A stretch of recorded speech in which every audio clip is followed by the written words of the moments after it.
Hello, welcome back. This is the lecture on economics and we were studying demand.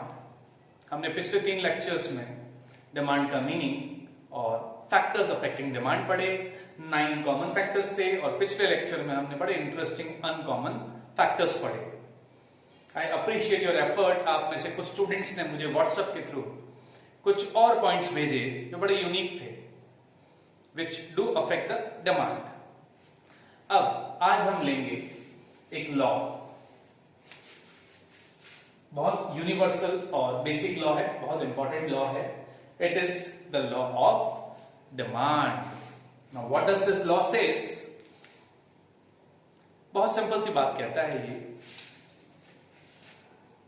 Price बढ़ेगा demand गिरेगा, या फिर price गिरेगा demand बढ़ेगा. बट इसको हम प्रॉपर सेंटेंस में फ्रेम करते हैं बेटा. इस चीज को हम कहेंगे स्टेटमेंट या डेफिनेशन ऑफ द लॉ. आप पेन डाउन कर सकते हैं. Other things remaining constant. I repeat, other things remaining constant, when the price of a commodity increases, its demand decreases. And when the price of the commodity decreases, its demand increases. I repeat, other things remaining constant, there is an inverse relationship between price of a commodity and its quantity demanded. अब आप पूछेंगे ये other things remaining constant क्या है? तो बेटा recall करें, मैंने आपको जो 9 बेसिक फैक्टर्स पढ़ाए थे. फर्स्ट था प्राइस ऑफ द कमोडिटी, और जो बाकी 8 थे उनको हम कहते हैं अदर्स. यानी अदर फैक्टर्स में आता है price of related commodity, price expected in future, income, population, taste, fashion etcetera.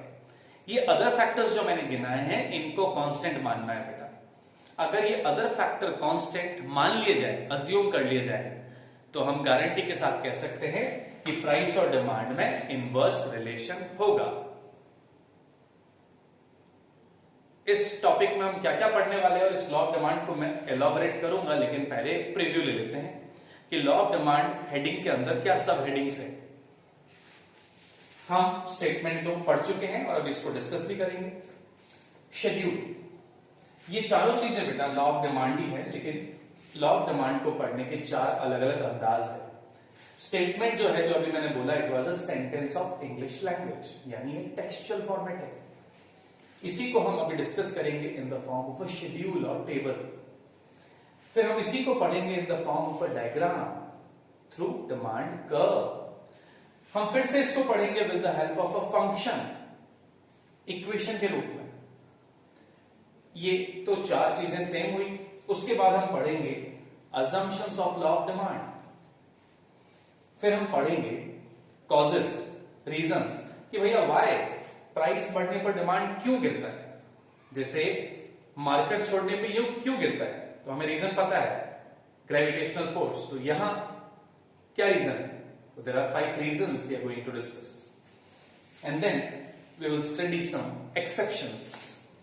कुछ पर्टिकुलर कमोडिटीज या पर्टिकुलर सिचुएशन में law of demand does not apply. Price बढ़ने पर डिमांड बढ़ सकती है, प्राइस गिरने पर डिमांड कम हो सकती है इन सर्टेन केसेस. तो these would be called exception, अपवाद. तो ये एक ब्रीफ प्रीव्यू दिया है मैंने. अब इसको पढ़ना शुरू करते हैं. सबसे पहले हम डिस्कस करते हैं कि अदर थिंग्स अगर कांस्टेंट नहीं लेते हैं तो क्या होगा.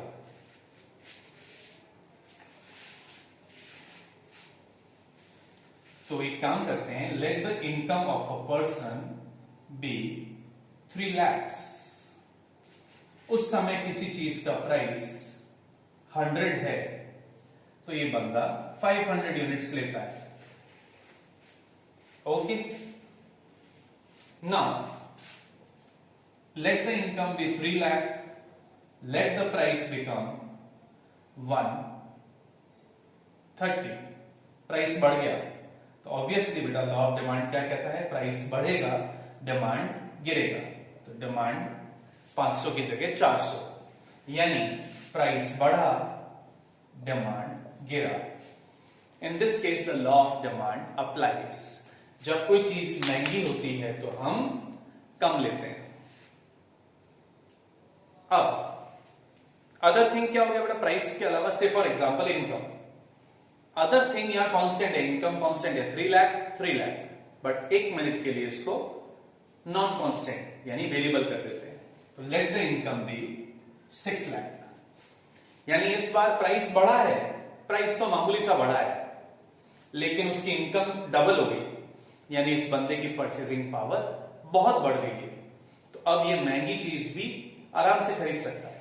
तो इट मे हैपन कि he may buy 600 units. Price बढ़ा, डिमांड बढ़ा, क्यों? साइमल्टेनियसली इनकम बढ़ गया। तो the law of demand fails? No, ये लॉ ऑफ डिमांड है ही नहीं बेटा। लॉ ऑफ डिमांड में दिस मस्ट रिमेन कांस्टेंट। तो अगर मैं इसको वापस मिटा के लिख दूं 3 लाख, तो पहली इनकम भी 3 लाख, अभी भी 3 लाख, तो ऑब्वियसली चीज महंगी होने पे ये क्या लेगा? कम। और law of demand will apply. Got it? तो हम अदर फैक्टर्स को कांस्टेंट मानेंगे। अब ये अदर फैक्टर पॉपुलेशन भी हो सकता था, जैसे कि पॉपुलेशन ऑफ अ कंट्री पहले 50 करोड़ और अब पॉपुलेशन हो गया 60 करोड़। तो प्राइस बढ़ने पर पहले तो हम कम ले रहे थे, लेकिन अब क्या होगा बेटा? जनसंख्या इतनी बढ़ गई कि पॉपुलेशन बढ़ने के बावजूद डिमांड बढ़ गया। तो again the law of demand is not applying because population has changed, some other factor has changed. तो बेटा लॉ ऑफ डिमांड के समय हमें अदर फैक्टर्स को कांस्टेंट लेना है, यानी population will have to be 50 lakh, so obviously this person will buy less of it and obviously the law of demand will apply। तो समझ में आया? तो एक बार वापस सुन ले law of demand. other things remaining constant, when the price of a commodity increases its demand decreases and vice versa। अब other things remaining constant को लैटिन में सिट्रस पैरिबस भी कहते हैं बेटा। तो हम यूं भी कह सकते हैं citrus paribus, when price of a commodity increases its demand decreases and vice versa। तो अभी हमने सिर्फ डिटेल में डिस्कस कर लिया है स्टेटमेंट की डेफिनेशन। एक बार ब्रीफ में देख ले। OTRC, price rises demand falls, price falls demand rises. OTRC is other things remaining constant।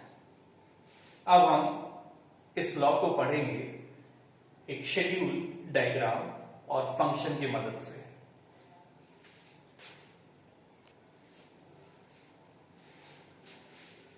ये देखिए, this is a tabular presentation of price and demand. इसको हम डिमांड शेड्यूल कहते हैं।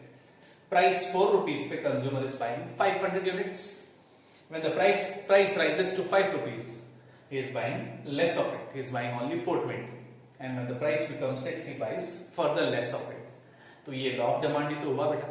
आप क्या देख रहे हैं यहाँ कि प्राइस बढ़ रहा है, बढ़ रहा है 4, 5, 6 और डिमांड गिर रहा है। तो ये लॉ ऑफ डिमांड ही तो है, but not in the form of a sentence.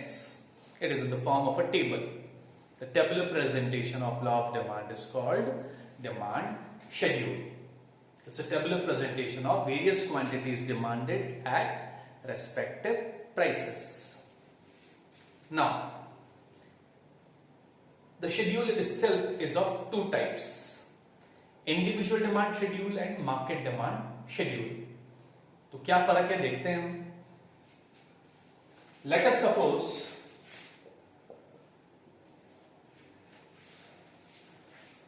this is the demand of a candidate A, say A for Amit. तो मिस्टर अमित 4 रुपए पे इतना लेता है, 5 पे इतना, 6 पे इतना। तो this is a individual demand schedule. आप लिख सकते हैं इंडिविजुअल डिमांड शेड्यूल। अब what is market demand schedule? तो उसके लिए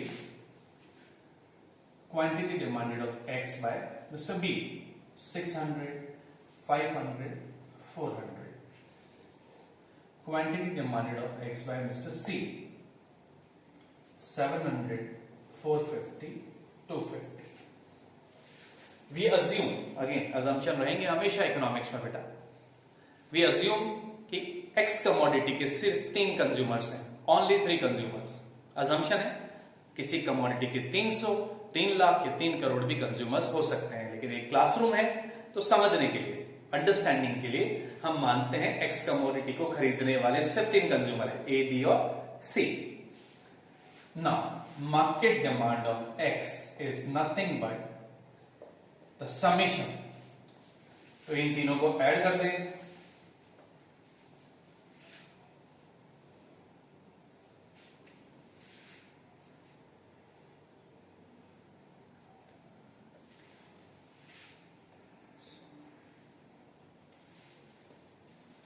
व्हाट डू यू सी, 4 रुपए पे टोटल डिमांड, जिसको कहते हैं मार्केट डिमांड, पूरा बाजार है ना, ए से सी नहीं, अब मान लो हजारों ग्राहक है तो 4 रुपए पे टोटल डिमांड 1800 है, 5 रुपए पे 1370 है, तो this column, the last column is called market demand and this schedule, ये ओनली ये कॉलम और ये कॉलम को हम कह सकते हैं मार्केट डिमांड शेड्यूल। तो फ्रेंड्स शेड्यूल 2 तरह के होते हैं, इंडिविजुअल जहां सिर्फ at a time only A, only B या ओनली सी को पढ़ेंगे, और सारे कस्टमर्स की डिमांड को सम अप कर दें तो we get market demand schedule. Okay, a very easy concept, tabular presentation of law of demand. Now graphical presentation लेते हैं।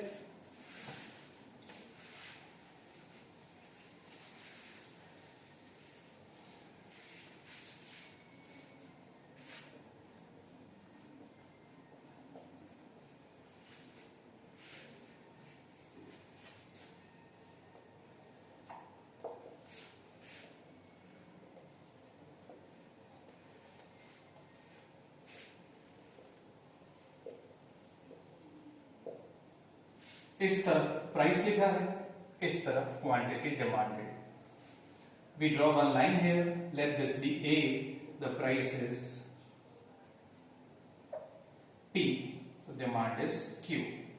Let this be another point B, यहां प्राइस है P1, तो डिमांड हो गया Q1, यानी जब हम A से B गए तो the price has fallen and the demand has risen. Again, there is not a sentence, not a table. Graphically क्या दिख रहा है? When the price falls, the demand rises. और अगर हम B से A जाते हैं तो प्राइस बढ़ता है, डिमांड गिरता है। तो again there is a inverse relationship between price and demand. Now friends एक चीज ध्यान देना, जब भी 2 वेरिएबल्स, कोई भी 2 वेरिएबल हो दुनिया के, जब भी 2 वेरिएबल्स में इनवर्स रिलेशन होगा, the curve would always be downward sloping to the right.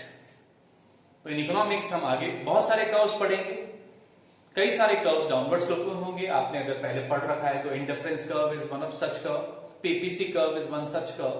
तो जब भी 2 वेरिएबल्स में इनवर्स रिलेशन होगा वो कर्व हमेशा डाउनवर्ड स्लोपिंग होगा। सम स्टूडेंट्स और some books also have this diagram. Even this is correct. This is a straight line demand curve and this is a curve shaped. लेकिन यहां पे भी क्या देख रहे हैं? When the price is P, the demand is Q, and when the price falls, the demand rises. So both are correct. But हाँ, आप स्केल से इसको जल्दी बना सकते हैं, ये कॉमन ज्यादा है. But both are correct. Conceptually, both are correct. So this is demand curve, the graphical presentation of law of demand. एक चीज चाहे तो आप लिख सकते हैं यहां पे, a demand curve always slopes downwards to the right. A demand curve is always downward sloping. या फिर a demand curve has a negative slope. जो कर्व ऊपर जाता है उसका स्लोप पॉजिटिव होता है, जो कर्व नीचे आता है उसका स्लोप नेगेटिव होता है। अब हम लेते हैं डिमांड फंक्शन। ये मैथमेटिक्स आगे बेटा थोड़ी सी, some teachers avoid teaching it but it is equally important, तो हम तो इसको कवर करेंगे बेटा। तो इधर देखिए what is demand function.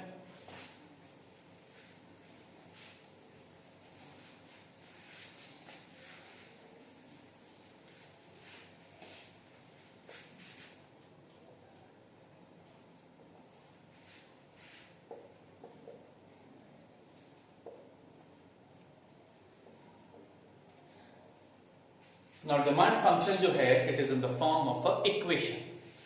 A and B are constant and don't ignore the minus sign. A plus BP मत लिख देना बेटा. It's always A minus BP. अब आप कहोगे तो कुछ विजिबल ही नहीं हो रहा है कि there is an inverse relation. तो to see that, let me put some imaginary values of A and B. And let's see what we get. So QD is equal to 400 minus 25P. मैंने A को 400 लिया और B को 25. अभी भी कुछ समझ नहीं आ रहा है तो फॉर दैट P की वैल्यूज हम ले लेते हैं. Put the value of price is 2. 25 into 2 50. 400 minus 50 350. Put the value 3. 25 into 3 is 75. So we'll get 325 300 275. What do you see? The price is increasing. The price is increasing, and the demand is decreasing. So this is called a demand function. Let me put some other values. Result वही आएगा.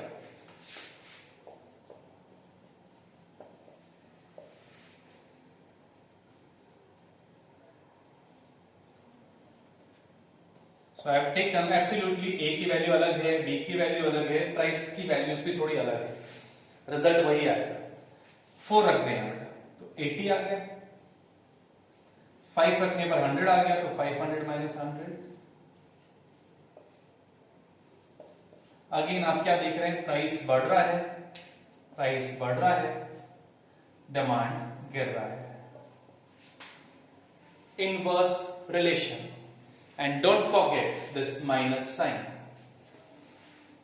तो आज की class was devoted to only a single topic, law of demand, जिसको हमने 4 वे से पढ़ा बेटा. थोड़ा रिकैप कर लें.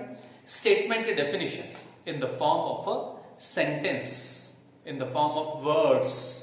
I repeat the statement. Other things remaining constant, there is an inverse relationship between price and demand. The other things remaining constant, when the price of a commodity increases, its demand decreases and vice versa. फिर हमने पढ़ा demand schedule. तो that was a tabular presentation of law of demand. ये schedule 2 तरह के थे, individual and market.